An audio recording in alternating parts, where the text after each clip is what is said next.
Muy bien. Adelante. Adelante, Zaira. Hola, hola, hola, ¿me escucho? Sí, bien, Zaira. Bueno, primero, pues muchas gracias por la invitación. Gracias al Instituto de Salud Mental de Durango por considerarme. Gracias, Lore, por invitarme también. Por fin comentamos algo, ¿no? Ya había habido otros momentos, por cuestiones laborales no se había podido. Me da mucho gusto que en esta ocasión, pues sí hayamos podido coincidir. También me da mucho gusto saludarte, Lore. Pues no te veía solo por redes. Bueno, bienvenida a las redes mientras nos permitan el contacto, ¿no?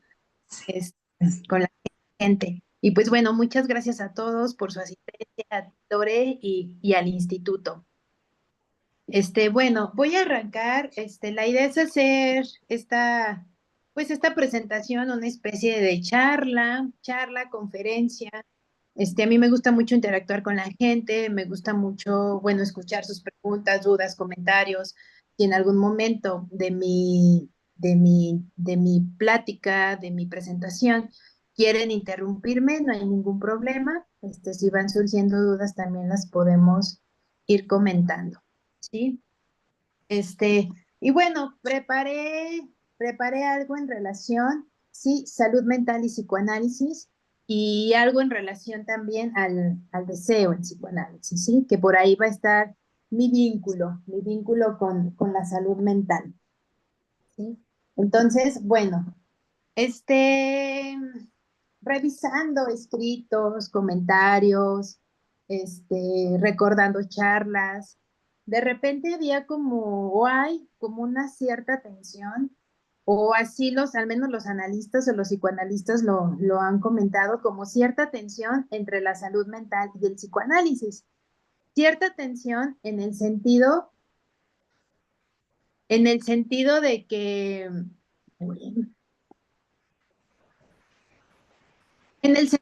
a veces el psicoanálisis pues no promete como este estado de bienestar total o como este estado de felicidad en el cual a veces se engloba a la salud mental, ¿sí? Sin embargo, no porque no haya como esa promesa, no porque no exista, bueno, no porque no se quiera o no se pueda, sino por la forma en cómo se va trabajando con el síntoma, no significa que el psicoanálisis no pueda interactuar con la salud mental. ¿Por qué? Porque justo ahí, justo en la mente concebida como alma, muchos la conciben como comportamiento, conducta. A mí me gusta nombrar lo psi, el prefijo psi, como alma. Algunos lo nombran mente. Yo diría entonces aquí salud del alma, ¿no? Entonces, bueno, el psicoanálisis, pues claro que tiene bastante intervención en los estudios del alma, en los estudios de la subjetividad, ¿sí? Entonces, bueno, revisando un poquito, bueno, me dirijo a la OMS, ¿no? Que es donde regularmente nos dirigimos muchos como para ver qué se dice de forma general de la salud mental, o bien, a donde recurrimos de repente como de manera rápida, porque es a donde la gente recurre para definir ese estado, ¿no? ¿Por qué? Porque dice ahí, de repente hay malestares que la medicina ya no puede dar respuesta, ¿no? Entonces el sujeto dice, bueno, ¿qué me pasa? ¿Qué tengo? Y recurrimos de inmediato, antes de ir con un analista, pues tenemos de inmediato con un analista o con un especialista, tenemos de inmediato el internet, ¿no? Y bueno, salud mental, ¿sí? Y bueno, se concibe como este estado de bienestar general mental que permite a las personas hacer frente a momentos de estrés, de la vida, poder aprender, trabajar adecuadamente y contribuir a la mejora de la comunidad. Resalto aquí este estado de bienestar general, ¿sí? Este estado de equilibrio en el que a veces se concibe a la salud mental, hacer frente, aprender. Y también ahí podemos agregar en este tipo de definiciones de la salud la ausencia de trastornos mentales, ¿sí? De repente cuando hablamos de salud mental, al menos en la psicología, remite a trastorno mental, enfermedad mental, ¿sí? Y de ahí remite al famoso manual DSM, ¿no? Que ha habido dos, tres, cuatro, actualmente está el cinco, ¿donde qué? Donde la psiquiatría concentra todos los trastornos mentales que considera, bueno, como enfermedades de la mente, ¿sí? Entonces, bueno, si hay ausencia de trastornos, entonces hay salud mental, ¿sí? Sin embargo, esto está a cuestionamiento, ¿sí? Porque, bueno, desde la clínica psicoanalítica no precisamente se trabaja con el trastorno en sí, como lo trabaja la psiquiatría, y como también la psicología suele tomar, ¿no? Suele tomarlo para diagnosticar, ¿sí? Diagnosticar qué es lo enfermo y qué es lo sano. Y bajo este sentido, lo sano estaría fuera de los trastornos mentales. Y por citar algún trastorno mental, no sé, la depresión, ¿no? Que ahorita estamos como en la época de la depresión, la ansiedad, la hiperactividad, ¿no? Pues díganme, ¿qué persona no se ha entristecido, no ha sentido síntomas de depresión, sí, graves, por la ausencia de un ser querido, por la pérdida del trabajo, por mil cosas, sí, por N cantidad de cosas? Y entonces, bueno, si estamos muy, muy, muy a favor de este tipo de salud, de definición de salud mental, pues diremos entonces, o el especialista tiende a diagnosticar de inmediato como depresión, ¿no?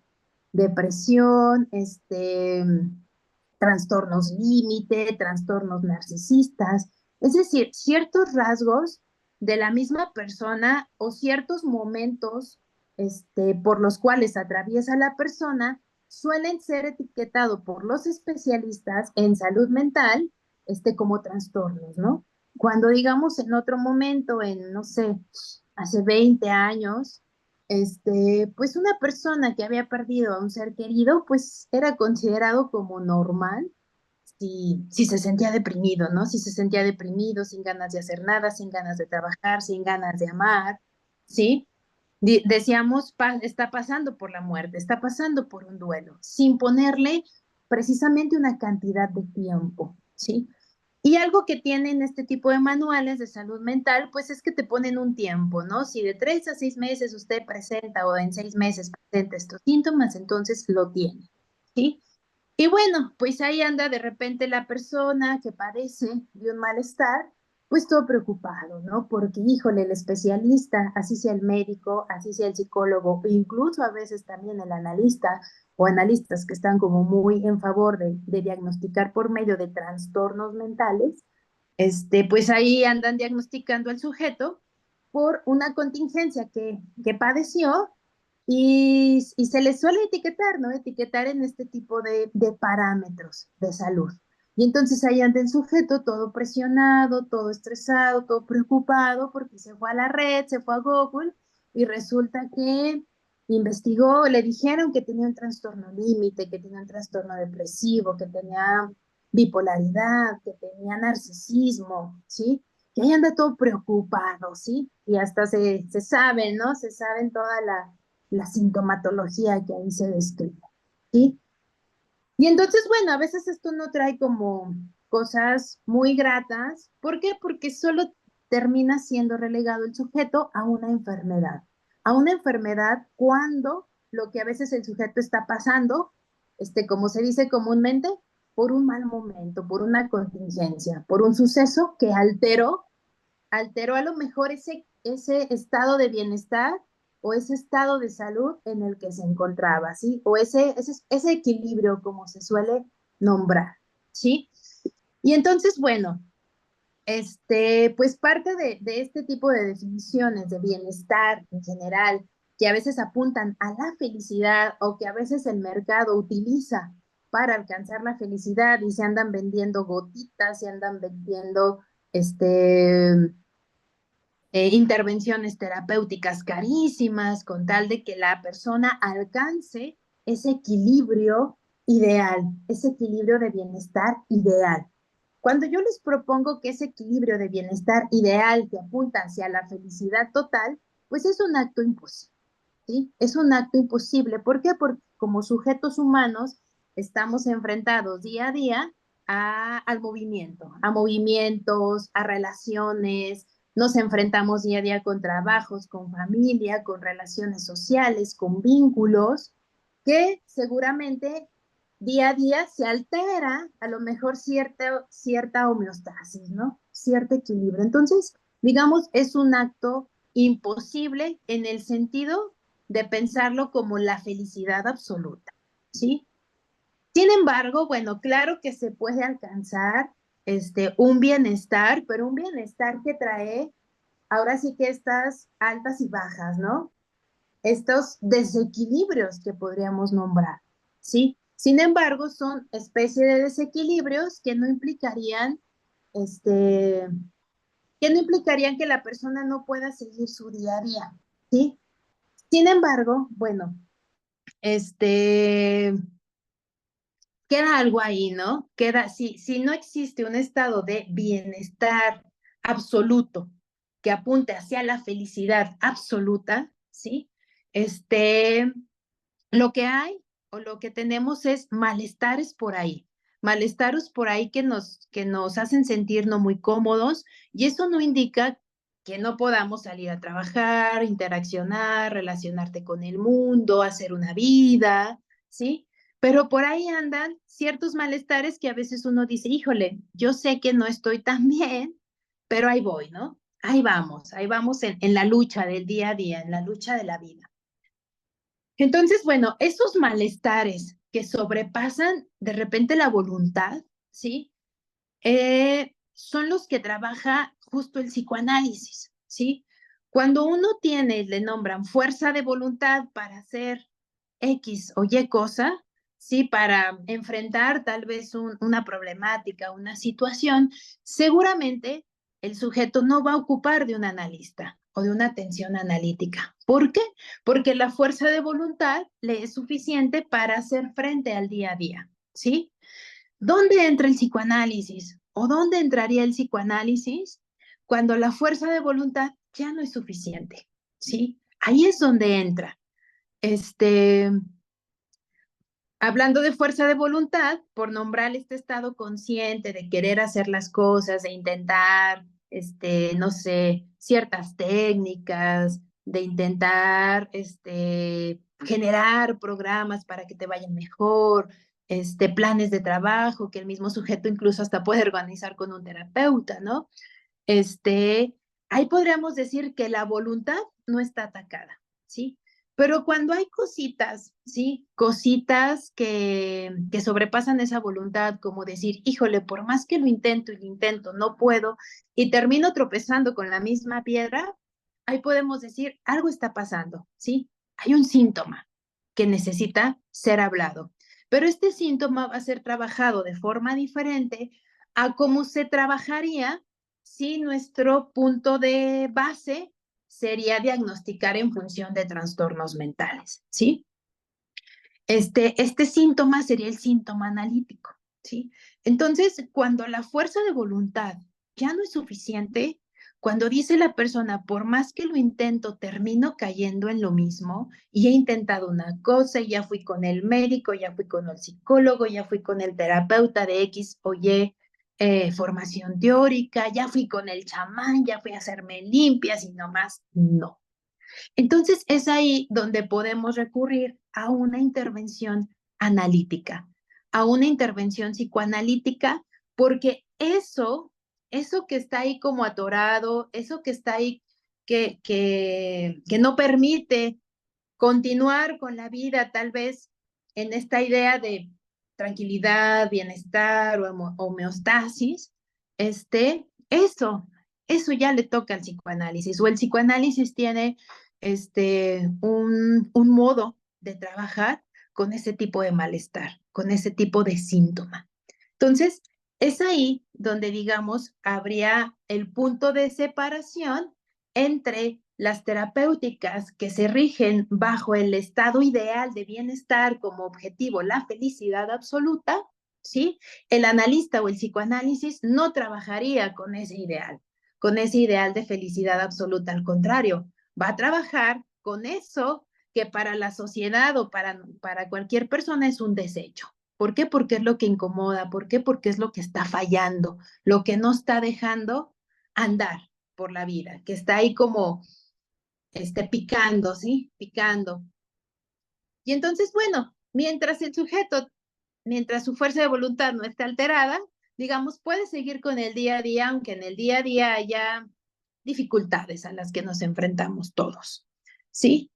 Pero cuando este dicho, ¿no? Se sigue tropezando con la misma piedra, con la misma piedra, cuando se intenta lo contrario, pues ahí hay algo.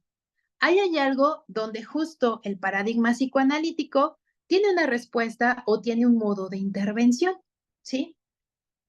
Bueno, regresando un poquito a estas definiciones de salud mental que llevan a este estado como de equilibrio total, este, de bienestar, algo que se destaca en los programas de intervención para la salud mental es, bueno, detectar factores de riesgo, detectar ciertas discapacidades sociales y, bueno, las instituciones educativas, empresariales, las escuelas intentan hacer planes de acción, que es lo que pide la OMS, ¿no? Que se hagan planes de acción para generar una rehabilitación psicosocial. ¿Qué quiere decir?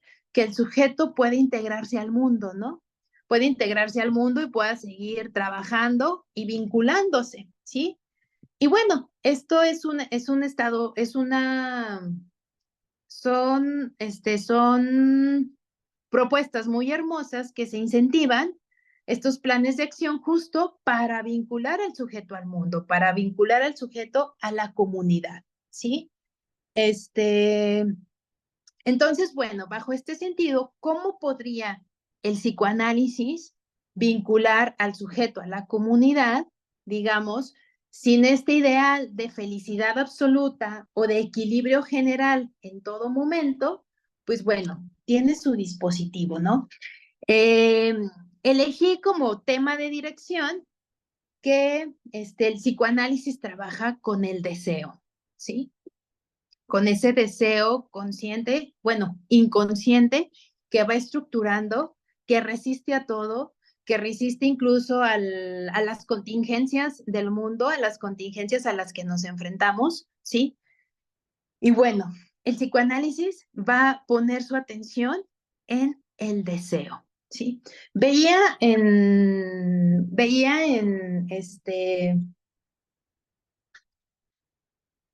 Veían algunas instituciones que se promueven, incluso en la institución en la que laboro, se promueven programas, pláticas, conferencias para la prevención del suicidio, ¿sí? Porque bueno, hay ciudades donde esto pues ha aumentado, ¿no? Ha aumentado la estadística y eso claro que nos mueve, ¿sí?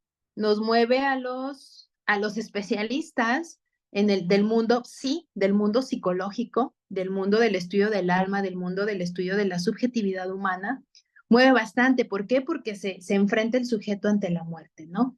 ¿Por qué el sujeto tiene presente la muerte, ¿no? Para irse de este mundo. Y bueno, se implementan programas para prevenir el suicidio, ¿sí? Esto me hacía pensar y decía, bueno, el psicoanálisis, ¿cómo interviene ahí, no? Pues interviene justo con esta lectura que tiene acerca del deseo. El deseo como un movimiento, el deseo como productor de vida, ¿sí?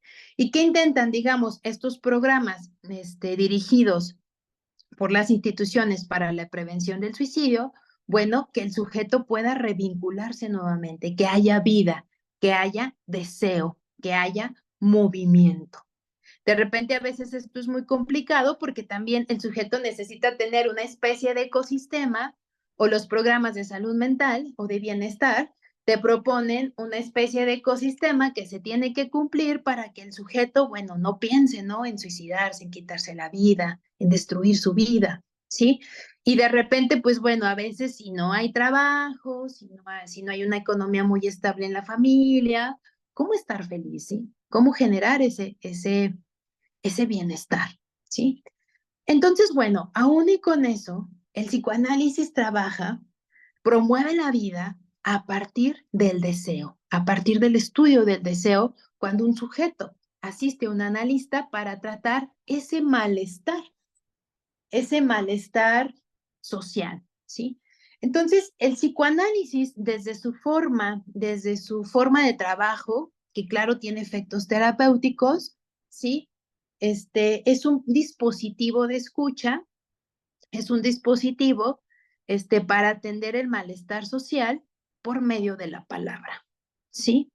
Si bien, comparado a lo mejor con las instituciones, instituciones como hospitales, empresas, escuelas, ya hay empresas que tienden a preocuparse por el bienestar de sus empleados. Aquí el asunto es que de repente ese bienestar va dirigido hacia un objetivo en particular, ¿no? La producción, ¿sí? Que el sujeto produzca, ¿sí? Y pues bueno, se implementan programas de intervención para que el sujeto esté motivado para producir. Suena feo, pero es el objetivo de la empresa, ¿sí?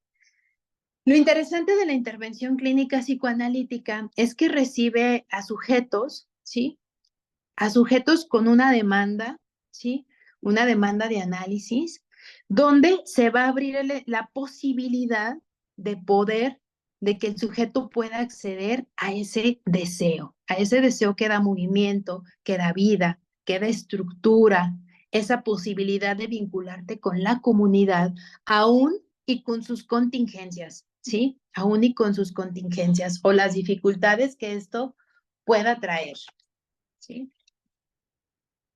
Bueno, entonces, bueno, cuando el psicoanálisis, bueno, entra una cuando pues ya la medicina ya no puede dar explicación del malestar que siente el sujeto, incluso de ese malestar corporal donde el médico dice, híjole, no tienes nada o no tienes nada físico.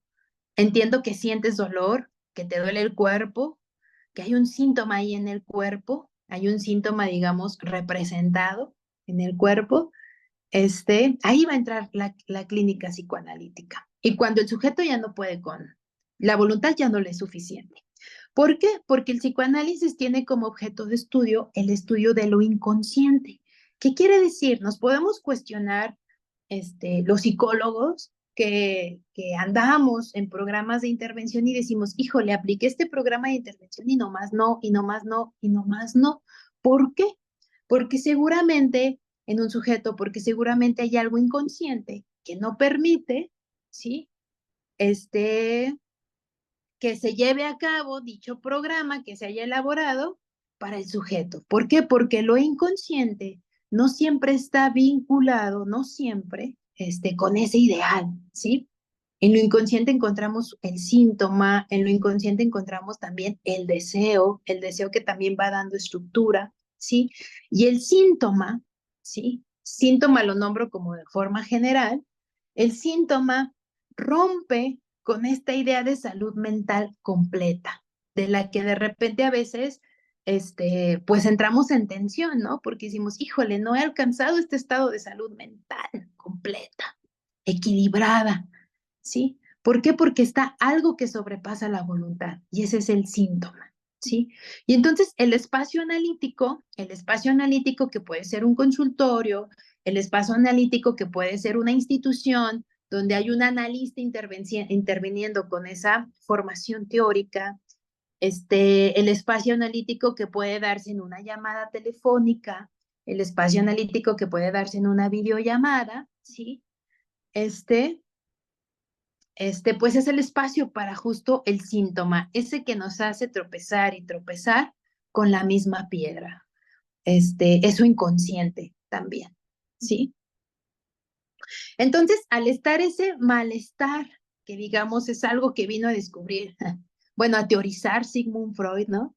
Ese síntoma como esa solución que hace nuestro yo para hacer frente a las contingencias del mundo, a esas contingencias que nos pueden producir angustia, ansiedad, vergüenza, pudor, y dice el yo o nuestro yo de forma inconsciente, híjole, esto no lo puedo hacer, esto no está bien nombrarlo, entonces tengo que elaborar algo. Y elaboramos ese síntoma, ¿sí? Ese síntoma que puede estar manifestado a través de miedos, a través de, bueno, miedos, angustias, representaciones en el cuerpo, ¿sí?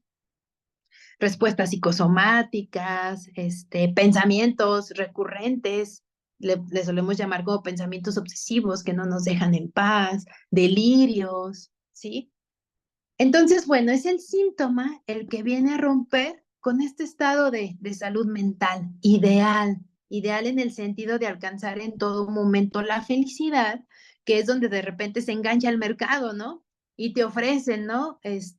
Los programas de intervención ideales y rápido en 10 sesiones, 15 sesiones, para alcanzar la felicidad. Y pues no, el psicoanálisis, digamos, no ofrece, ¿sí? Ese estado ideal. ¿Por qué? Porque no va a tratar el síntoma del sujeto en una cuestión moral, en una cuestión de si está bien o está mal, sino que lo va a tratar en una cuestión de la verdad, de saber, ¿sí?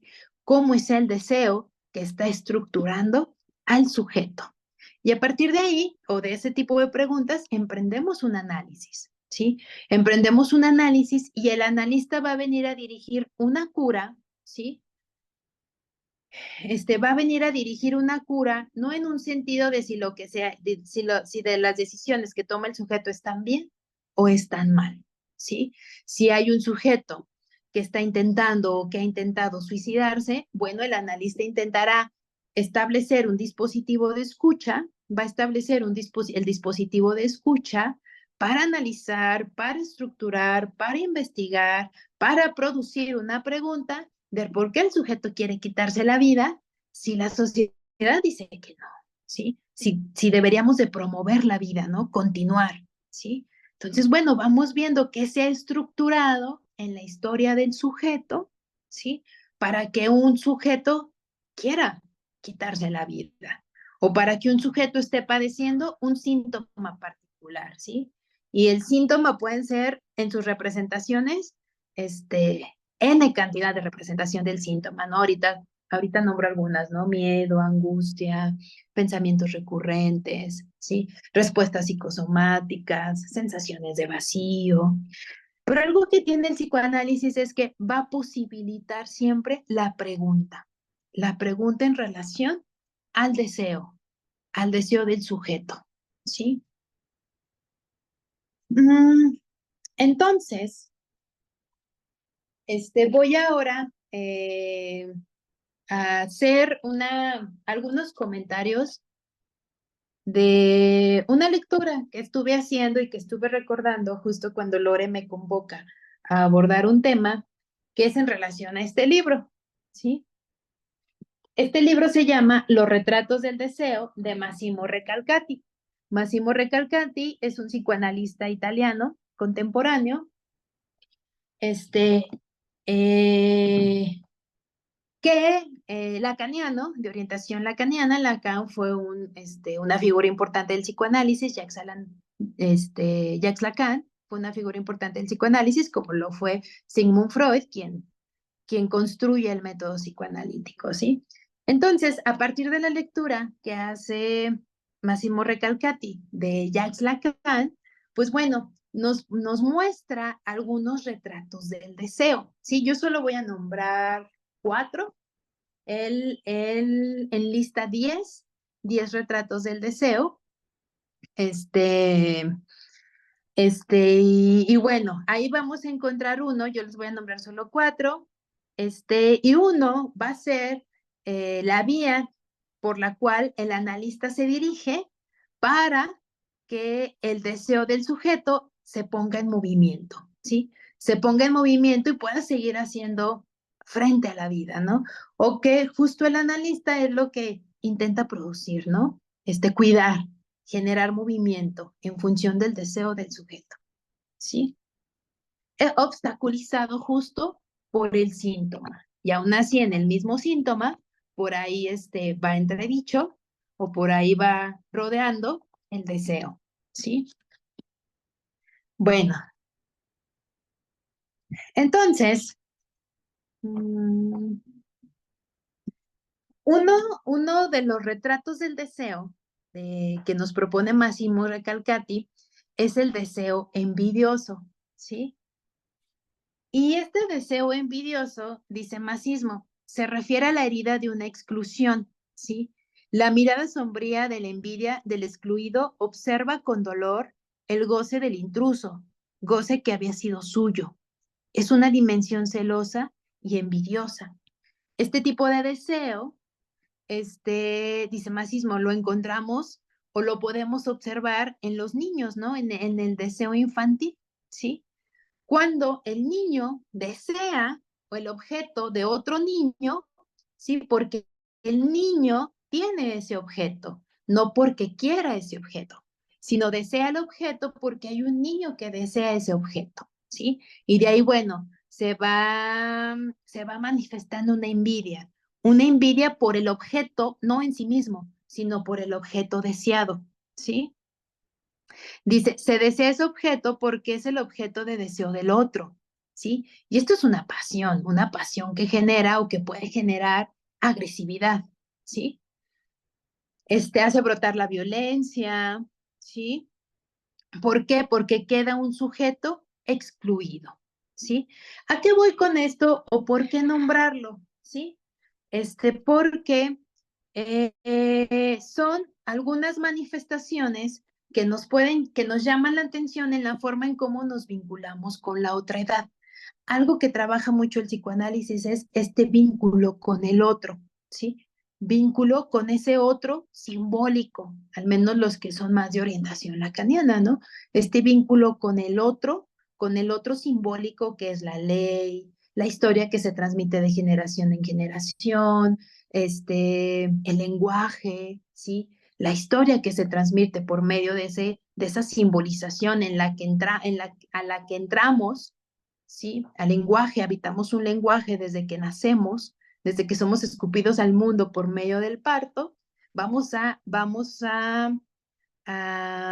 ocupar un lugar en el lenguaje, un lugar en la historia de la familia que nos toque habitar, ¿no? Eso sí, ahora sí que la familia que nos toque habitar son cuestiones del azar. Pero el azar, ¿cómo va a quedar fijado? Queda fijado a partir de la palabra, a partir de que el otro, padre, madre, cuidador, quien ejerce la función de cuidador, ¿sí? La función materna y la función paterna, nos va por medio de la palabra a hacer parte de esa dimensión familiar en la que nos tocó pertenecer, ¿sí? A veces escuchamos adolescentes que dicen, chin, ¿por qué me tocó esta familia, este padre, esta madre? O no nada más los adolescentes, ¿no? Quizá muchos adultos. ¿Por qué me tocó? Pues bueno, esas son cuestiones del azar, ¿sí? Esas sí no las podemos controlar, ¿sí? Pero ese azar queda fijado por medio de la palabra, cuando habitamos un discurso familiar, ¿sí? Entonces quedamos nombrados, quedamos alojados por esa otra edad que va a estar representada en primera instancia con la familia, ¿sí? Con la familia que nos va a transmitir por medio de la palabra, por medio de la ley, por medio del lenguaje, toda esta historia generacional, ¿sí?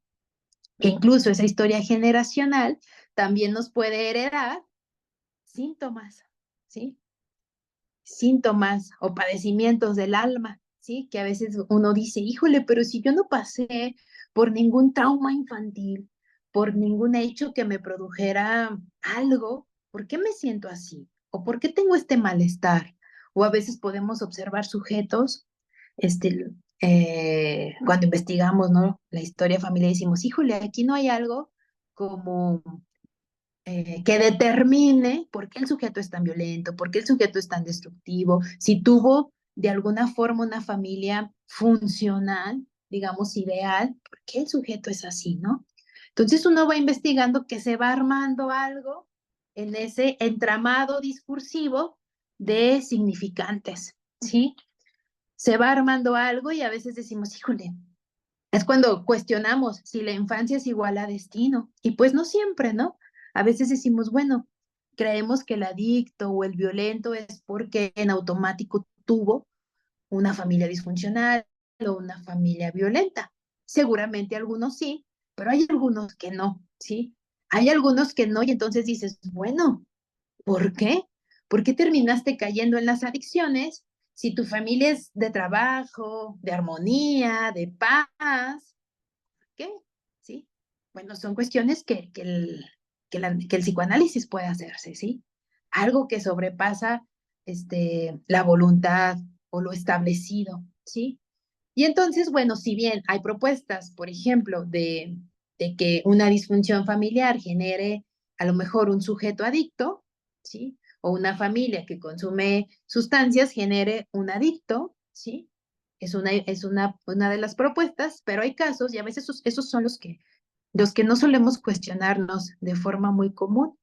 Hay casos donde no, hay casos donde se cumple con este estándar de familia funcional y finalmente el sujeto termina cayendo en este tipo de malestares, ¿no? Sociales, adicciones, violencia, ¿sí?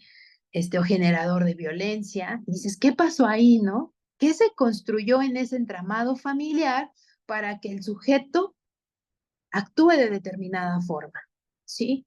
Entonces, bueno, llegamos a habitar una casa, la casa del lenguaje, la casa del discurso, que va a venir a ser representada por nuestro vínculo familiar de inicio. Y pues bueno, al estar ahí, o al estar en este entramado social, dice Massimo Recalcati, hay un deseo que es el deseo envidioso, que podemos retratarlo en esta imagen del niño que desea el objeto de otro niño, no porque quiere el objeto, sino porque desea el objeto, desea, es deseo de objeto, ¿sí? No en sí el objeto. Y podemos observar niños, ¿no? Que de repente no están pelando la pelotita, pero llega otro niño y la agarra y el niño ya la quiere, ¿sí? Y no es que el niño ya lo quiera, quiere el objeto, quiere el deseo de desear ese objeto. Y eso va generando envidia, destrucción, violencia, agresión entre sí. ¿Por qué? Porque se da un vínculo con el semejante, un vínculo especular, ¿sí? Un vínculo con ese ideal que al sujeto le parece inalcanzable y por lo tanto lo envidia, porque es parecido a sí mismo, pero es envidiado, ¿sí? Y este tipo de deseo daña la vida, ¿sí? Y la consigue, Massimo Recalcati, a un resentimiento rabioso e impotente. Es la vida que se consume en el espejo, es la vida que se pierde en la propia alienación imaginaria, es la vida que persigue un ideal siempre arrebatado y como consecuencia vive el deseo como una enfermedad, ¿sí? Se vive el deseo como una enfermedad. Este, mm, ¿Por qué? Porque observamos en el otro, que sería el otro como semejante, ¿sí? Un ideal inalcanzable. Pero ese ideal va a producir envidia, agresividad, ¿sí? Destrucción, daña la vida, ¿sí?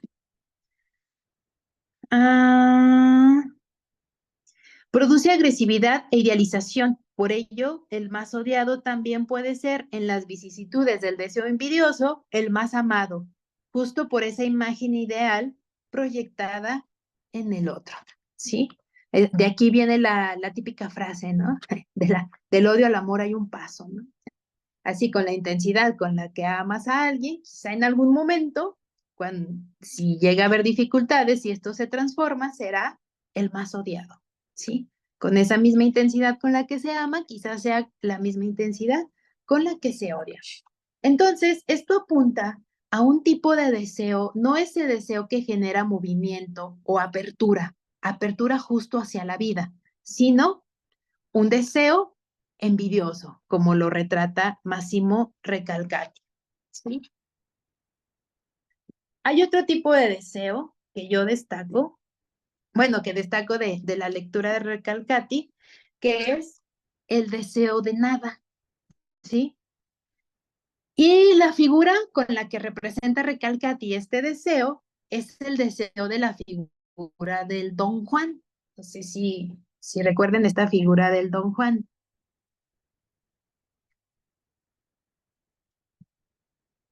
esta figura que las tiene a todas, ¿no? Que las tiene a todas, pero ninguna le satisface, ¿sí?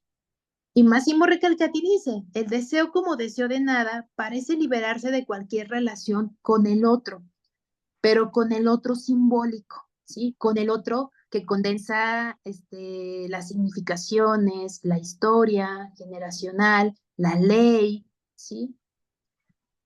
Dice, es un deseo que se realiza a sí mismo, deseo de ningún objeto, ¿sí?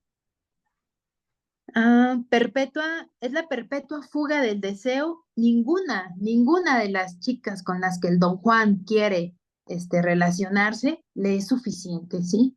Y no solo el Don Juan, también podemos tener a nuestra Doña Juana, ¿no? Ninguna es suficiente. ¿Por qué? Porque dice, siempre hay un deseo, pero de otra cosa. Es decir, como si no hubiera una especie de saciedad, ¿sí? Tienes algo, pero quieres esa otra cosa. Sí, siempre. Y esto, se convierte, este objeto de deseo se convierte en algo inalcanzable. Hay una insatisfacción perpetua, este tipo de deseo es imposible de educar, es inquieto, ¿sí? De alguna forma es rebelde, pero el sujeto se siente, este, mm, no se siente de alguna forma satisfecho o pleno, ¿sí? Aunque tenga todo. Esto me hace pensar, por ejemplo, aquellos casos o aquellas frases donde el sujeto dice, es que tengo todo, tengo casa, tengo familia, ya tengo un carro, tengo si quiero a todas las parejas que yo quiera, porque no estoy tan feo, no estoy tan fea, tengo dinero, pero no me siento bien, ¿sí? No me siento bien, ¿sí? Este, Y entonces pareciera como una especie de querer tener, pero a la hora que tienes el objeto no te satisface, no te place, ¿sí? Este, este tipo de, digamos, de deseos, de signos del sujeto, es donde el discurso capitalista, se engancha, ¿sí? Se engancha ¿para qué? Para hacerte consumir, comprar, tener, no sé quién ya tenga o ya haya adquirido el iPhone número 16, el último modelo del iPhone, y cuando alguien lo tiene es como, wow, ¿no? Lograste adquirirlo, ¿no? Son celulares muy caros, claro que son marcas muy buenas, ¿sí? Pero parece que ese deseo de tenerlo te da un lugar en el mundo. Aquí el asunto con esta cuestión del deseo de nada, es que aún ni teniendo ese iPhone último modelo, Pro Max, quedas satisfecho, quedas pleno. Y pues bueno, el discurso capitalista se engancha de este tipo de deseos, de este tipo de, bueno, de signos, ¿sí? Para que la gente siga consumiendo, ¿sí? Y podemos pensar, ¿no? Que incluso estos síntomas modernos que están en auge, la depresión, la ansiedad, forman parte de este tipo digamos, de deseos, ¿no? Deseos de nada, ¿sí? La posmodernidad va tan rápido, el consumismo va tan rápido, que finalmente no puedes quedarte en un lugar o con algo, como a lo mejor lo hicieron nuestros padres o nuestros abuelos, ¿sí? Que iban poco a poco construyendo una casa, ¿sí? Paso a paso. Ahora no. Ahora, el consumismo te dice, puedes hipotecar, puedes, pedir préstamos, no te quedes con las ganas, ¿sí? No te quedes con las ganas. Es parte de, vive el aquí y el ahora, ¿sí? Es parte de las frases modernas que sin darnos cuenta creemos que nos generan bienestar cuando realmente están generando un malestar o nos están apuntando al deseo de nada, intentando, pensando que estamos adquiriendo algo, estamos adquiriendo nada, ¿sí? Y entonces, bueno, aquí un típico ejemplo, ¿no? Que a veces nos invade a las mujeres, ¿no? Ves un vestido en el aparador y dices, lo quiero, pero resulta que cuando lo tienes ya no te place, ¿sí? Ya no. Deseo de nada. pareciera que es deseo de objeto, pero realmente es deseo de nada. Y esto también puede retratarse en deseo de vincularse, ¿no? También con un otro, con una comunidad, ¿sí? Quieres hacer amigos, amistades, pareja, relaciones, ser popular, ser famoso, ¿sí? Tener un lugar en el mundo, pero cuando tienes esos vínculos, ¿sí? Cuando tienes esos vínculos, resulta que no se producen nada. Entonces estamos apuntando a un deseo de nada. Dice Recalcati, la posición del objeto codiciado parece implicar una pérdida de su valor, una despreciación y desvalorización del objeto mismo. Mientras era inalcanzable, parecía resplandeciente, ¿sí? Pero ya cuando lo alcanzas, ya no tiene valor, ¿sí? Y entonces, bueno, esto apunta o se engancha también siempre con estas frases de posmodernas de no te quedes con las ganas, vive el aquí y el ahora, vive el momento, y pensando que eso nos va a generar un bienestar como lo propondría la OMS al abordar la salud mental o la definición de salud mental, pues resulta que nos genera más malestar, ¿sí? Sensación de vacío, ¿sí? La era del vacío, nada te satisface, pero a la vez no sabes qué se quiere, ¿sí? No sabes cómo dirigirte, pareciera como si no hubiera un orden en la posmodernidad, ¿sí? Ah, dice Massimo Recalcati, citando a Lacan, ¿no? Dice que se reconoce la hiperactividad como un rasgo de este discurso, ¿sí? De este discurso del deseo de nada. Este intento posmoderno por tener, por trabajar más. Entiendo que pues se ocupa el recurso para mantener una familia, para mantener mínimo nuestras necesidades básicas, pero no les llama la atención que hay casos, que hay momentos donde parece que hay una demanda constante, donde el sujeto tiene que estar trabajando siempre, tiene que estar ocupado siempre, porque tiene que ser un sujeto exitoso a los 30, ¿sí? Muchos jóvenes recién egresados, ¿no? De su licenciatura, que van a emprender un camino laboral, que van a emprender, bueno, una práctica, ¿sí? Entran en una ansiedad constante porque la demanda actual pide, ¿sí? Estas frases, que ya tengas carro, casa y familia, más tardar a los 30, es más, hasta un postdoctorado. Todas esas demandas que incluso pueden desatar este deseo envidioso, ¿no? Este deseo envidioso del otro ya lo tiene y yo no, y lo quiero tener, y lo único que detona es agresividad, destrucción, violencia, y violencia para sí misma o para la vida misma. Y podemos pensar bajo estos términos, estas cuestiones del suicidio, que es un malestar social, obviamente, y preocupante, donde las instituciones, bueno, suelen enfocar programas de intervención para prevenirlo. Podemos pensarlo también bajo este sentido, ¿no? ¿Por qué la gente se suicida? Tal vez porque puede haber un deseo de nada en el intento de querer, de tener, o en el intento de llevar esta hiperactividad constante de producir, porque te lo demanda el mercado, ¿sí? Producir, pues llega un agotamiento, ¿no? No hay tiempo para la pausa, no hay tiempo para la reflexión, no hay tiempo para una especie de disfrute que no sea el solo tener, y cuando tienes, ¿sí? Pues no hay, lo curioso es, no hay satisfacción. Esa es la pregunta que nos hacemos los analistas, ¿no? ¿Por qué? Porque aún y teniéndolo no hay. Entonces dice Massimo Recalcati, aquí vamos a ubicar un deseo, pero un deseo de la nada, ¿sí? Un deseo que no produce cierta satisfacción, que no produce a lo mejor un bienestar, que no produce la producción de la vida, de mantenerse en movimiento, ¿sí? Entonces, bueno, vivimos en la posmodernidad, en una hiperactividad constante. Por eso no nos sorprendamos cuando estamos diagnostique, o sea, está diagnostique niños con hiperactividad. Pues, ¿cómo no va a haber niños con hiperactividad si los adultos andamos corriendo en todo momento, por tener, por alcanzar, ¿sí? Y al último, pues es el pobre niño que la lleva, ¿no? Él es el que está mal.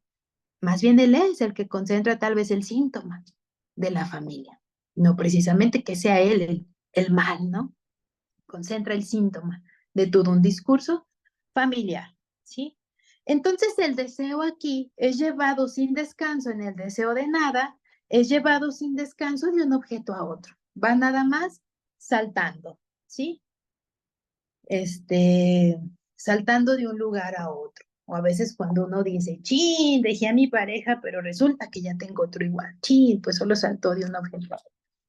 O esas ganas de querer tener, poseer, solo es ir saltando de un objeto a otro, pero finalmente lleva a la nada. Y eso, pues bueno, claro que va a generar un malestar social, ¿sí? Otro tipo de deseo que va muy de la mano, bueno, este tipo de deseo de nada no es un deseo que sea como motor y productor de la vida, ¿sí? Sino más bien es un deseo que seduce para tener, pero para tener sin dejar algo, ¿sí? En el sujeto. Y hay un riesgo de perderse, de sentirse desorientado, que es donde a veces uno dice, híjole, vi a fulanito y a sutanita o a fulanito, pero ¿cómo es que ahorita tiene problemas emocionales si tenía todo? Si andaba aquí, andaba allá, andaba haciendo un programa, andaba trabajando aquí en tal empresa o en tal institución. ¿Cómo es que ahora se siente perdido? ¿Sí? Bueno, quizá porque fue presa de la demanda social de tener, ¿sí? O fue presa de un discurso capitalista, ¿no? Tener, pero que está llevando finalmente a un deseo de nada y no a un deseo que más que en un momento les voy a proponer como ese deseo motor o promotor de la vida, ¿sí? De la apertura. Otro, otro tipo de deseo que va bajo el mismo sentido, pues este deseo, déjenme los busque porque hice mis notas. Este deseo de gozar es otro tipo de retrato, ¿sí? Otro tipo de retrato que nos propone, retrato del deseo que nos propone recalcar, ¿sí? Y cita una frase, ¿no? El deseo nunca es solo deseo de pan o de funciones básicas, ¿sí? ¿Qué quiere decir? Que el deseo va más allá de solo una plena satisfacción de necesidades, comer, cobijarte, tener un techo. Dice, aquí el deseo de gozar es el derroche, ¿sí? Este, dice, del derroche de lo superfluo, de lo inútil. Por ejemplo, gastar dinero recibido es un placer vicioso, ¿sí? O por ejemplo, podemos citar aquí estos también malestares modernos que son nombrados como bulimia y obesidad. Dice ahí el sujeto está atrapado por un deseo claro que no es el deseo de la apertura, que no es el deseo de la vida, de promover la vida, el movimiento, sino que es el deseo de solo saciarse, gozar con más, con más, con más. Y digamos aquí podemos ubicar el deseo del bulímico o del obeso, ¿sí?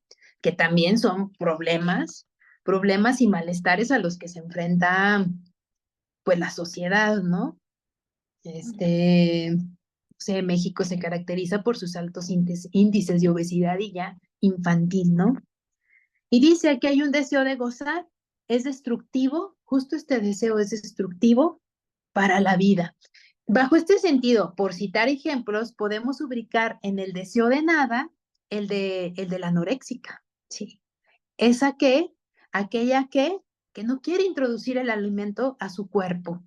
Y uno se puede cuestionar, ¿no? Y decir, ¿cómo no introducir el alimento a tu cuerpo si el cuerpo duele? ¿Sí? El cuerpo suele doler cuando no comes, ¿sí? El signo que te avisa que algo no anda bien en tu cuerpo es el dolor, ¿sí? Y uno se sorprende y dice, ¿cómo es esto posible? ¿Sí? Y entonces aquí ubicamos en el deseo de nada, podríamos ubicar a la anoréxica, ¿sí? No puede recibir el alimento. Y esto va en el sentido de otro deseo que les voy a hablar en un ratito, que es el deseo del otro o deseo de reconocimiento. ¿Por qué? Tanto el sujeto bulímico, el sujeto anoréxico o el sujeto obeso, lo que necesita es un deseo del otro, deseo de reconocimiento, ¿sí? Sin embargo, ante esta imposibilidad, a lo que se adquiere es este deseo de gozar, o en el caso de la anoréxica, es el deseo de la nada, deseo de nada, ¿sí? ¿Qué intenta decirle la o el sujeto anoréxico es, él o la, el sujeto anoréxico es, no solo soy un tubo digestivo, también soy, a la que le tienes que introducir alimento. También soy un sujeto que necesita ser reconocido. Y bueno, para ser ese sujeto que necesita ser reconocido, pues bueno, el analista emprendería toda una labor de trabajo, ¿no? Toda una dirección de cura, de trabajo, ¿sí?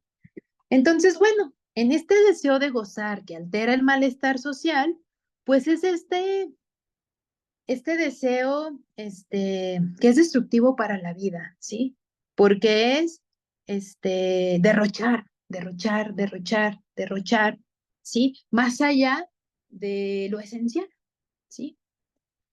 Dice Recalcati, en estos casos el objeto de deseo no emerge tanto como algo inalcanzable, este, o evanescente, como en el deseo de nada, este, sino como un objeto de goce que produce un placer excesivo, siempre al límite del displacer, ¿sí? Por ejemplo, el atracón bulímico.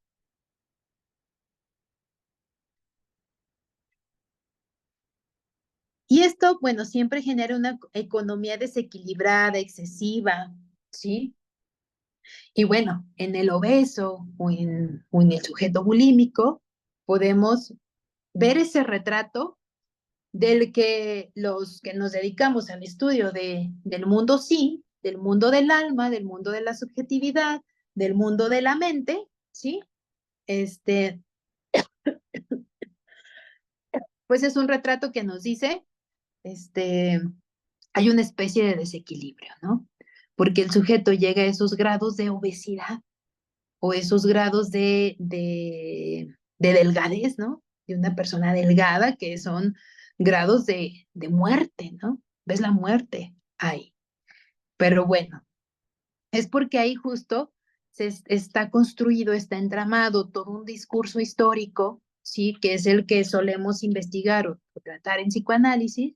Es todo un discurso histórico enlazado, anudado por, por ciertos significantes, ¿sí? Que van a producir ese malestar o que producen ese síntoma, ¿sí? Y que no permite el deseo como apertura, el deseo de vida, el deseo como un movimiento, ¿sí? Y bueno, eso es lo que intenta el analista en su consulta, trabajar, ¿sí? Desalojar ahí, ¿sí? Investigar, que el sujeto apalabre esos malestares, darle un lugar a la palabra del sujeto, darle un lugar al síntoma del bulímico o de la bulímica, del obeso, de la obesa, de la anoréxica, del hiperactivo, del niño que está siendo diagnosticado por hiperactividad en la primaria y es el niño que está siendo etiquetado como el niño de mala conducta, y entonces la mirada es hacia ese niño, ¿sí? Pero nunca nos preguntamos, bueno, ¿le hemos dado un lugar a su palabra? ¿Sí? Y bueno, el analista va a venir a dar un lugar, ¿sí? Y es ahí donde Máximo Recalcati también propone que hay un deseo de otro lugar, ¿sí? Y aquí el retrato de ese deseo de otro lugar es el aburrimiento, ¿sí?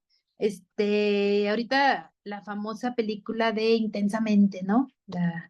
Donde digamos, se representan, ¿no? Como las emociones y todo eso. Y ahora en la número 2, en la película número 2 viene hay un nuevo protagonista, ¿no? Que es el aburrimiento, ¿sí? Y bueno, Massimo Recalcati lo nombra como ese es un deseo, pero deseo de otro lugar, ¿sí? Y dice, aquí el sujeto experimenta el carácter opresivo de la rutina y su absurda comodidad.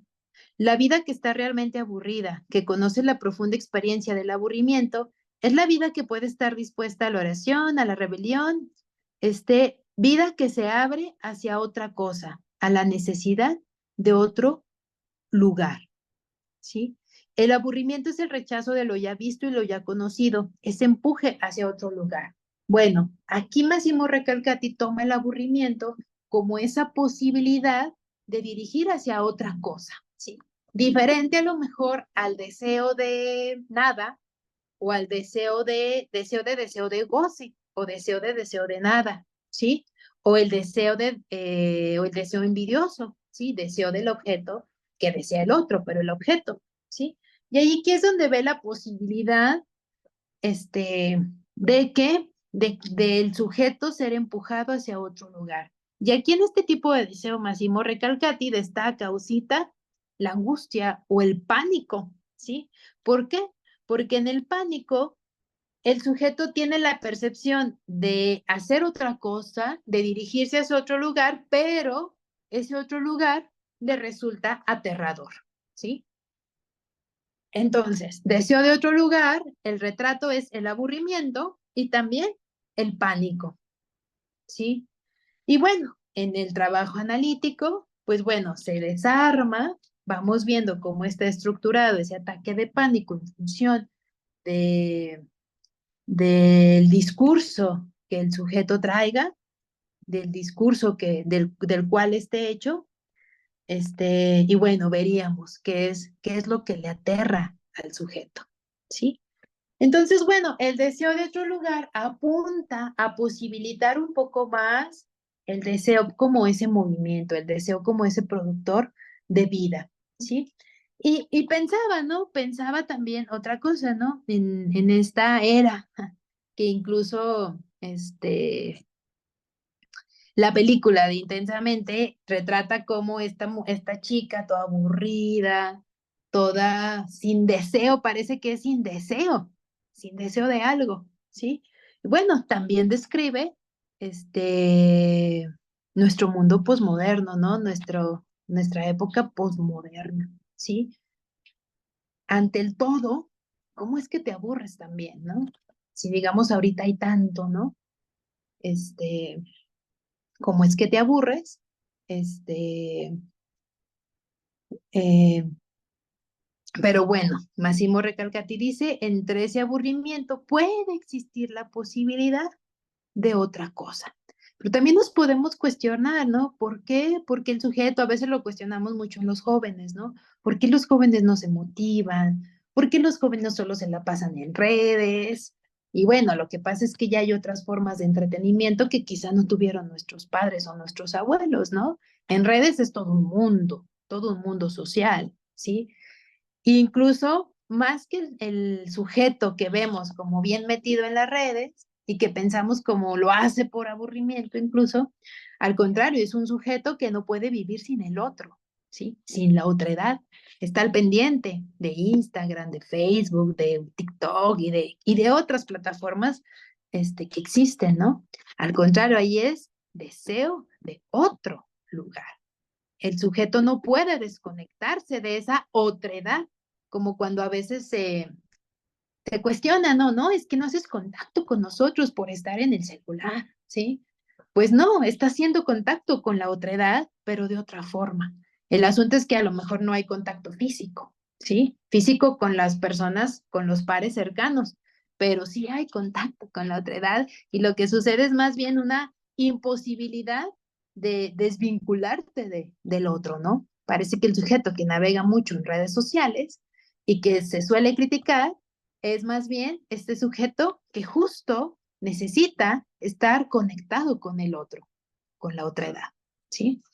Y bueno, estos son algunos de los deseos, deseo de nada, deseo de gozar, este, deseo envidioso que puede llevar a la destructividad del sujeto, de la vida.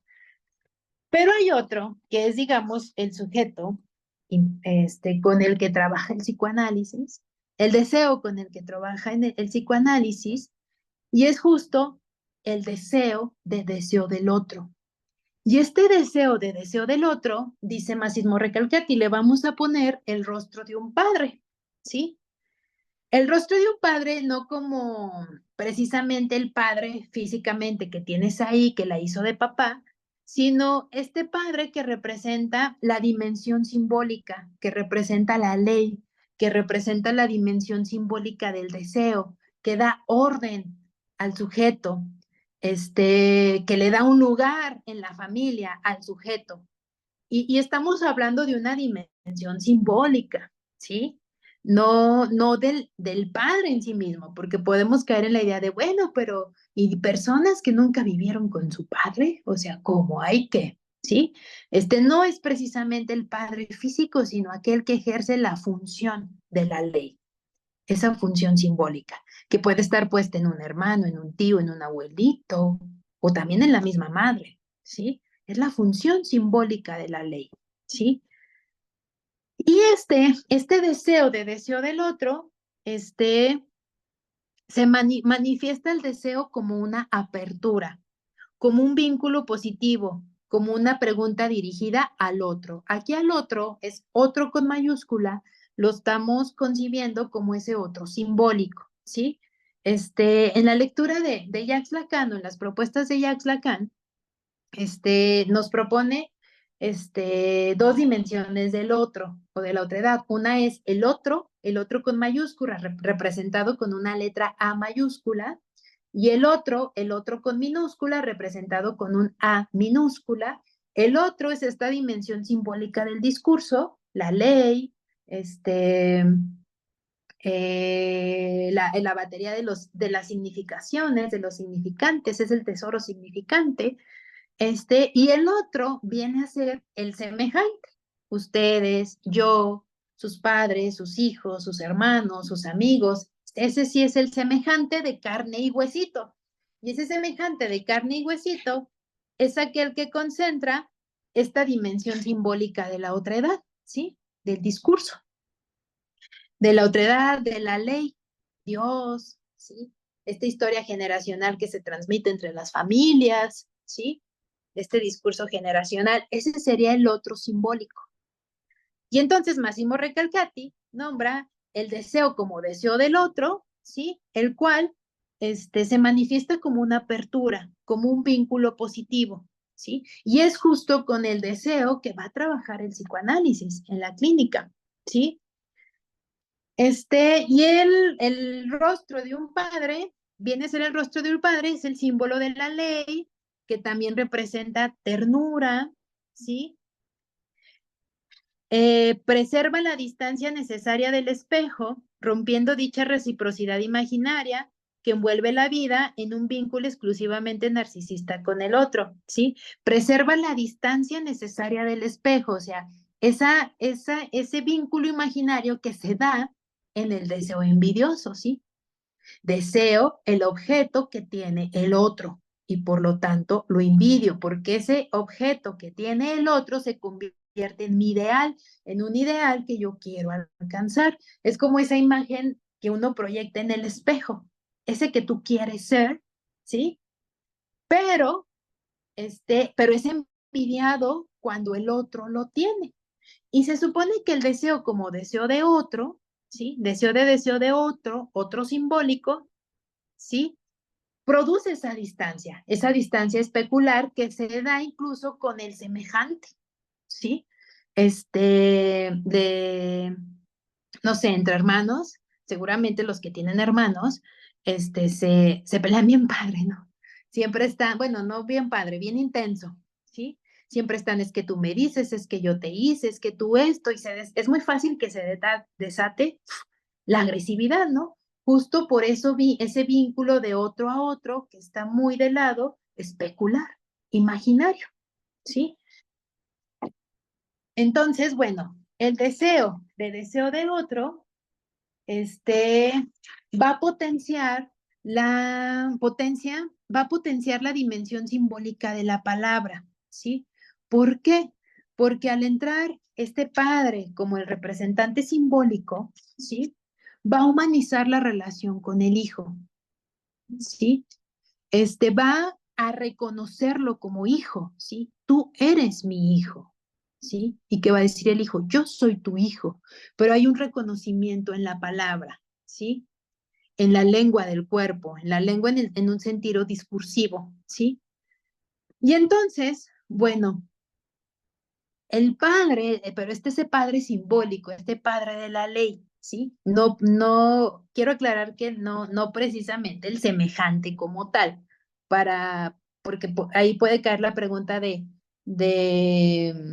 pero ¿cómo? Yo no tuve un padre y sin embargo, no, es aquel que representa, ¿sí? Que da orden en la familia, ¿sí? Que puede ser un hermano, puede ser el abuelo, puede ser incluso también hasta la misma madre, ¿no? Es aquel que detenta esa función de dar orden a través de la palabra, que nombra y reconoce en el vínculo familiar, ¿sí? Entonces, solo que ese deseo de reconocimiento del otro está encarnado en un semejante, ¿sí? Quizá en tu verdadero padre o quizá en el que la hizo de padre, ¿no? O de madre. Y de madre que también protege la vida y custodia ese reconocimiento, ¿sí? Entonces, bueno, al momento de decir yo soy tu padre, significa tu existencia es deseada e inscrita en una descendencia simbólica. Este es un acontecimiento que transforma, ¿sí? Se reconoce aquí la vida como deseada, ¿sí?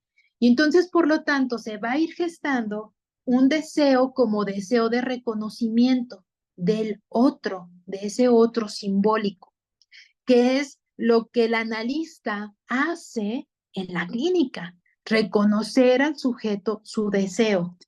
Pero no es este deseo envidioso, no es este deseo de goce, no es bueno, no es este deseo de otra cosa insaciable, ¿sí? Sino es este deseo de ser amado por el otro simbólico y de tener un lugar, ¿sí? Que casi siempre cuando asistimos a un tratamiento terapéutico o a un tratamiento psicoanalítico, justo lo que demanda el sujeto es una demanda de amor, es una demanda de amor hacia el terapeuta, ¿sí? Obvio no lo va a decir así, ¿no? No viene así, viene con su malestar, ¿sí? Pero ¿qué está demandando? Un deseo de reconocimiento, donde el analista se va a posicionar para reconocer a ese sujeto que está padeciendo en este momento, que está padeciendo el malestar social, un malestar social manifestado a través de un intento de suicidio, manifestado a través este, manifestado a través de ciertas sintomatología, ¿sí? A ver, un momento, ¿eh?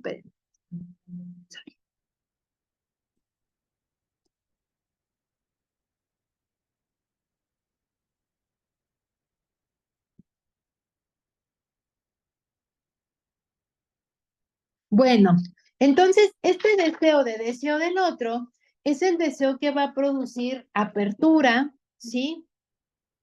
Que va a nombrar al sujeto, ¿sí? Desear bajo este sentido significa querer sentirse deseado, querer tener un valor por el otro, ¿sí? Subordina todas las necesidades consideradas naturales, suspendidas en otra satisfacción, ¿sí?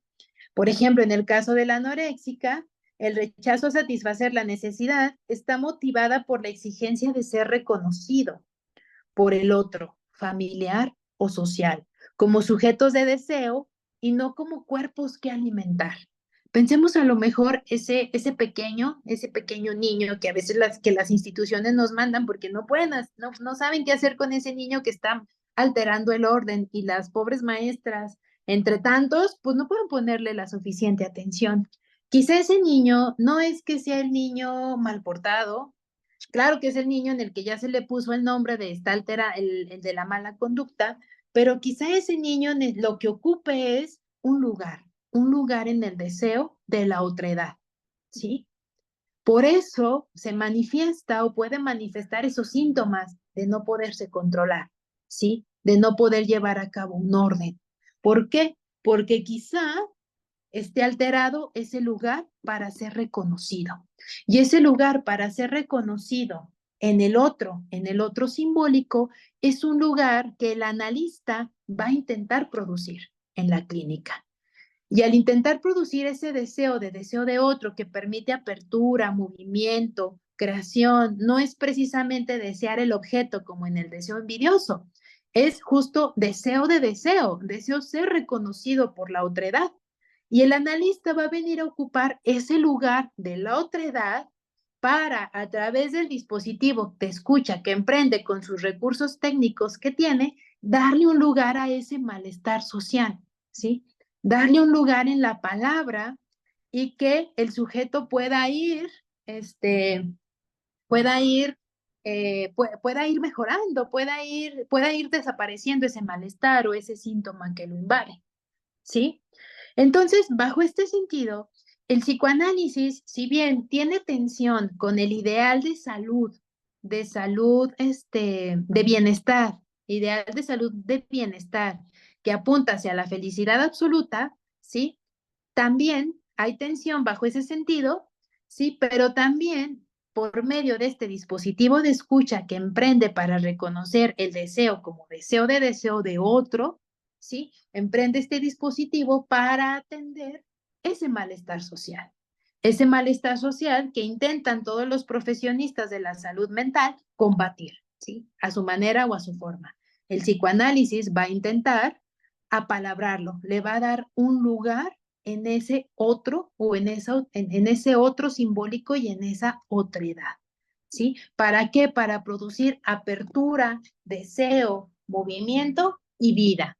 Y bueno, todo esto pues es todo un trabajo también, ¿verdad? Ese sí ya sería como motivo de otra plática, de otra presentación. Y pues para ello tiene todo un dispositivo articulado, ¿sí? Para dar apertura a ese deseo, pero como deseo de otro, ¿sí? Ese deseo de reconocimiento, vinculado, claro, con esa demanda, con esa demanda de amor, ¿sí? Y no es de amor de que te vayas a hacer pareja de tu analista, ni nada de eso, ¿sí? Esa demanda de ser reconocido por esa otra edad en la que por X o Y situación o por contingencias de la vida misma no puedes tener un lugar ahí. Y quizá por eso el niño reacciona con tanta violencia, quizá por esos problemas, por eso hay problemas alimenticios, quizá por eso la persona quiere suicidarse, porque no encuentra un lugar para ser reconocido.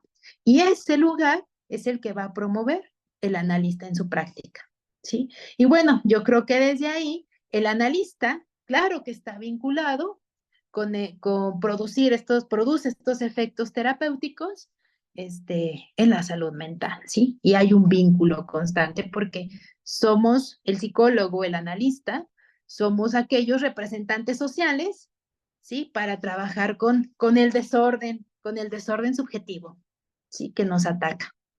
¿Sí? Pues bueno, sería todo de mi parte. Creo que ya estamos sobre tiempo.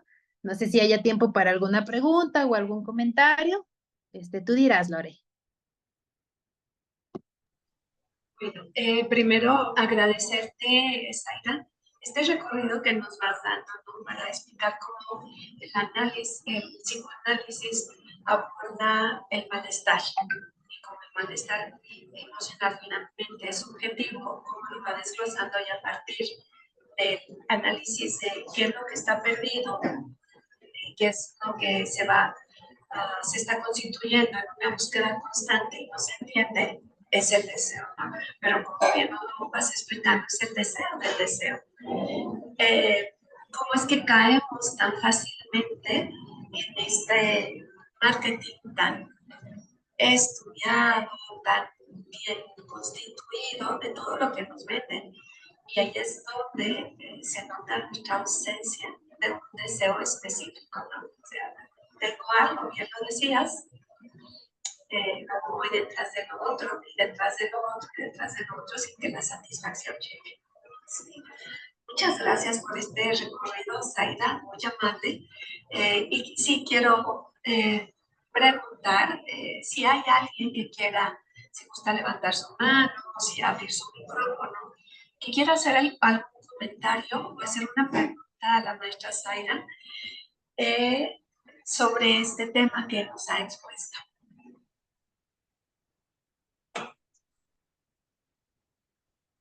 Pueden abrir su micrófono.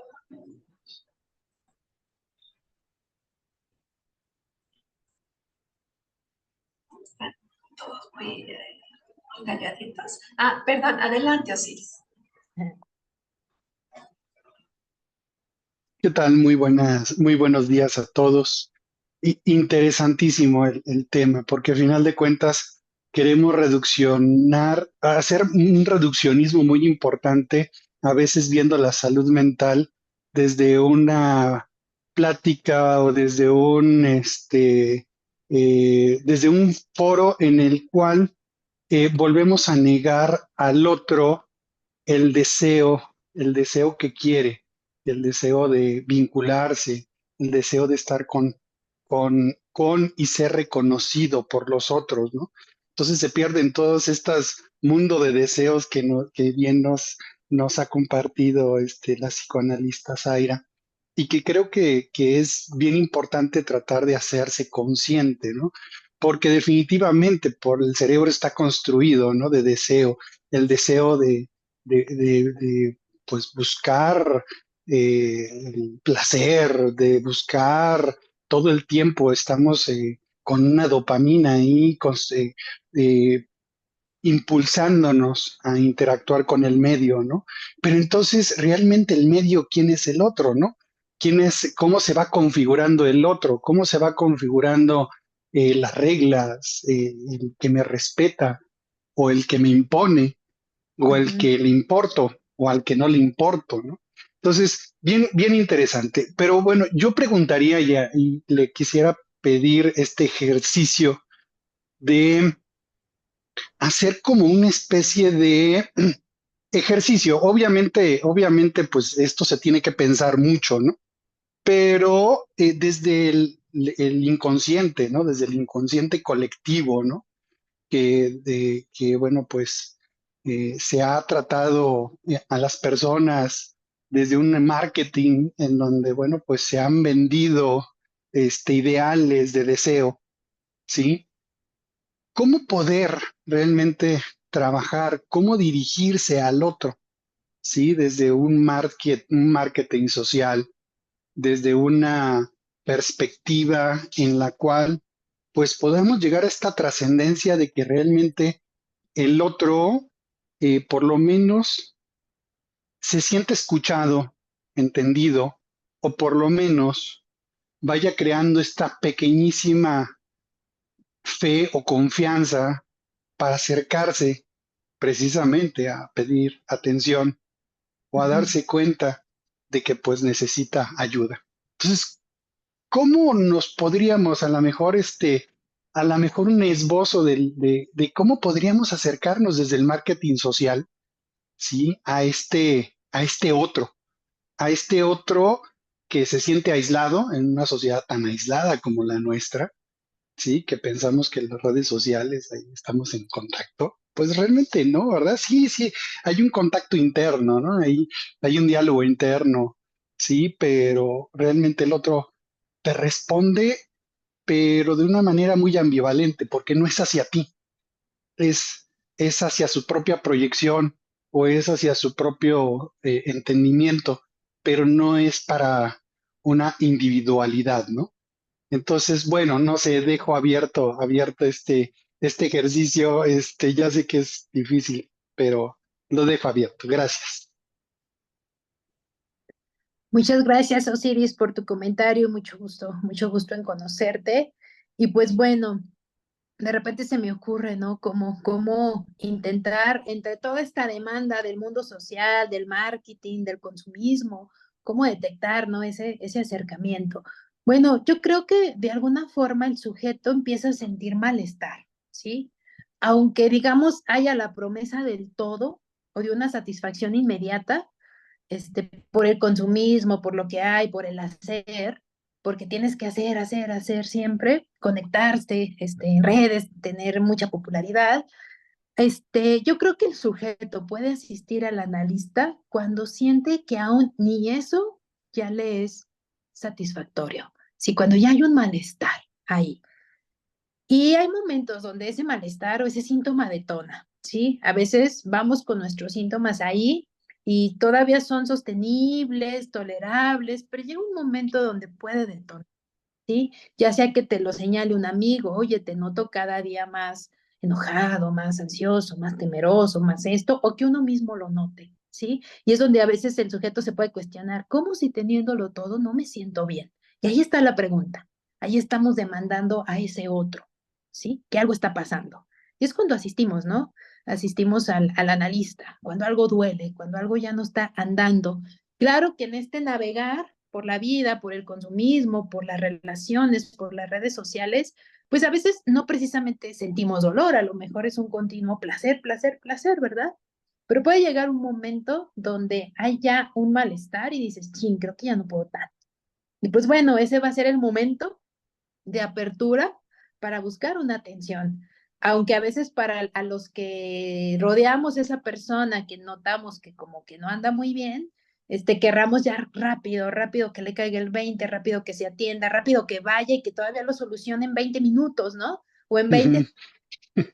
decimos, no, algo que sí quiero puntuar, se me pasó decirles, va a ofrecer el psicoanálisis, es que es un dispositivo de escucha, de intervención clínica que ofrece en este tiempo tan rápido, tan consumista, ofrece tiempo. El psicoanálisis da tiempo, ¿sí?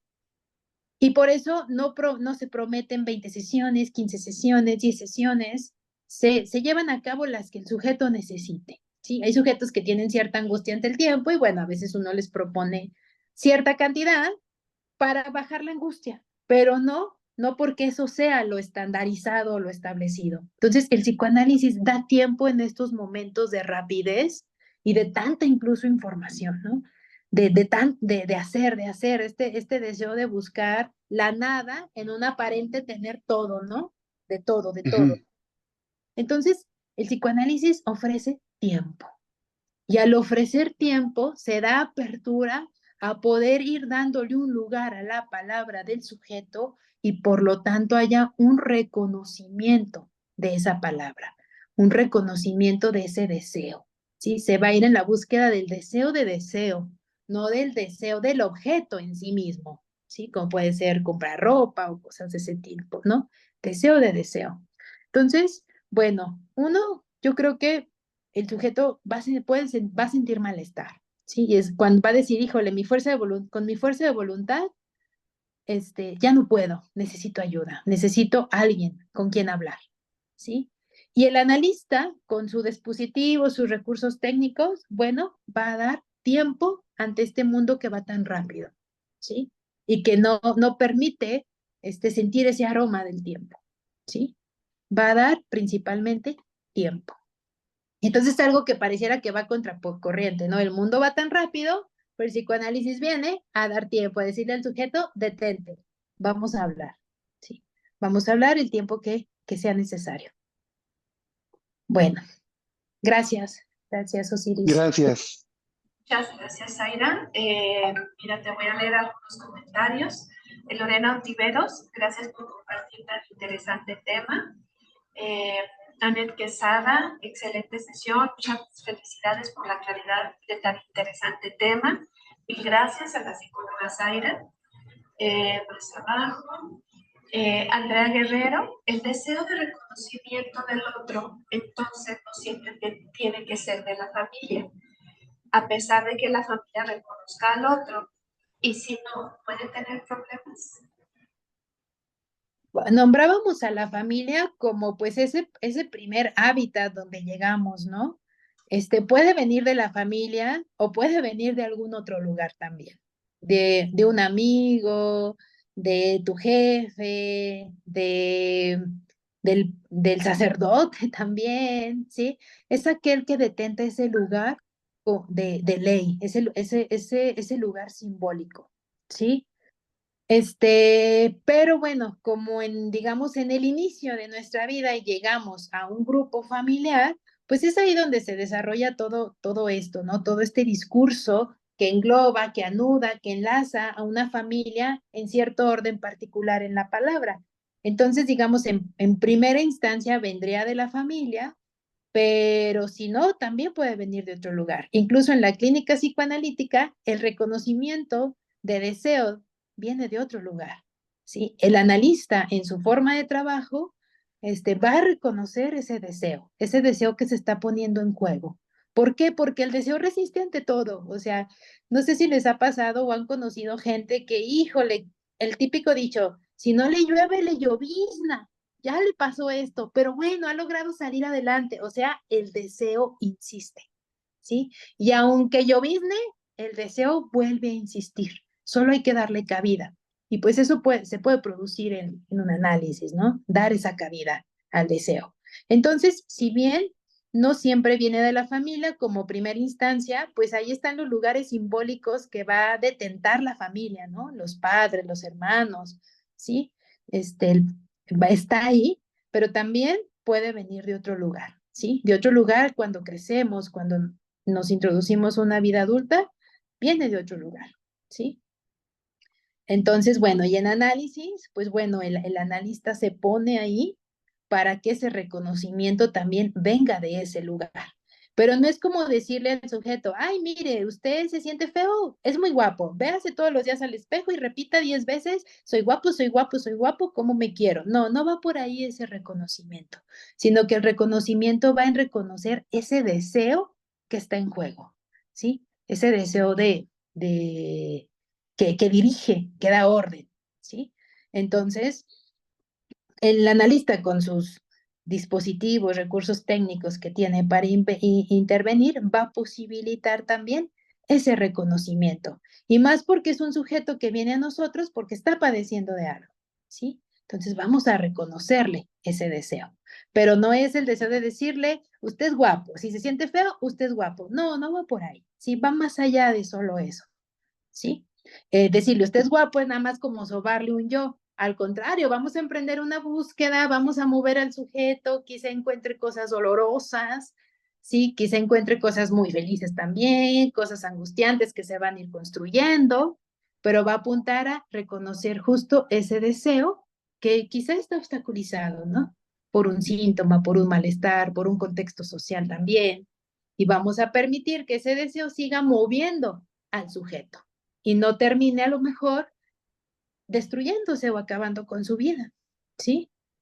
Entonces, sí puede venir, sí viene de otro lugar porque ese deseo, de otro deseo de reconocimiento, es simbólico, ¿sí?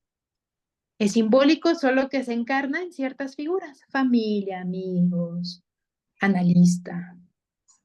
Eh, bueno, Zaira, tenemos unas preguntas rápidamente, ya para poder entregar su constancia a la maestra Zaira. Gustavo, tenemos preguntas. El deseo de nada que venías exponiendo durante la charla, ¿crees que sea deseo de nada o ausencia de deseo o tú lo consideras como iguales? Y la salud mental, ¿crees que sea un objeto más a perseguir como este deseo de nada, que en realidad no produce la vida, sino que su función es más una exigencia a perseguir? Están muy buenas tus preguntas.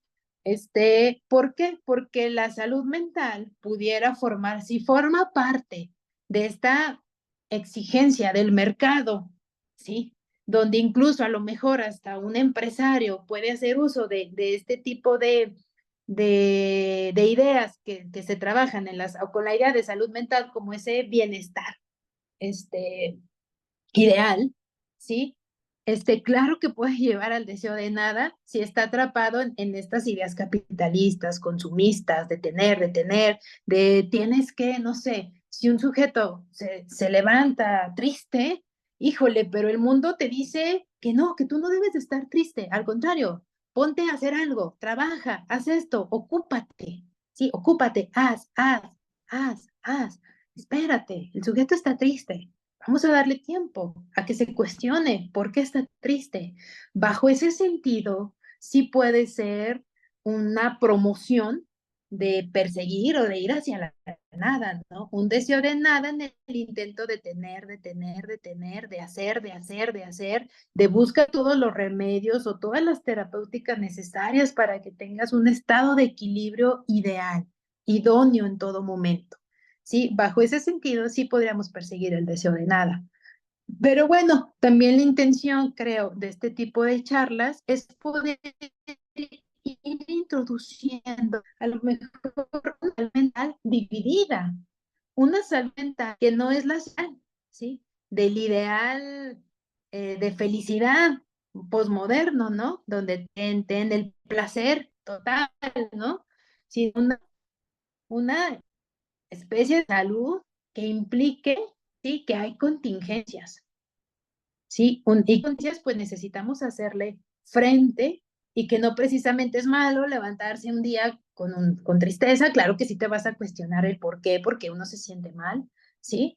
Pero darle tiempo a que se cuestione y no a que se ocupe de eso, ¿no? Y que haga, que mejor trabaje, que mejor esto, que mejor lo otro. Y pues ahí está que tenemos sujetos bien ansiosos, ¿no?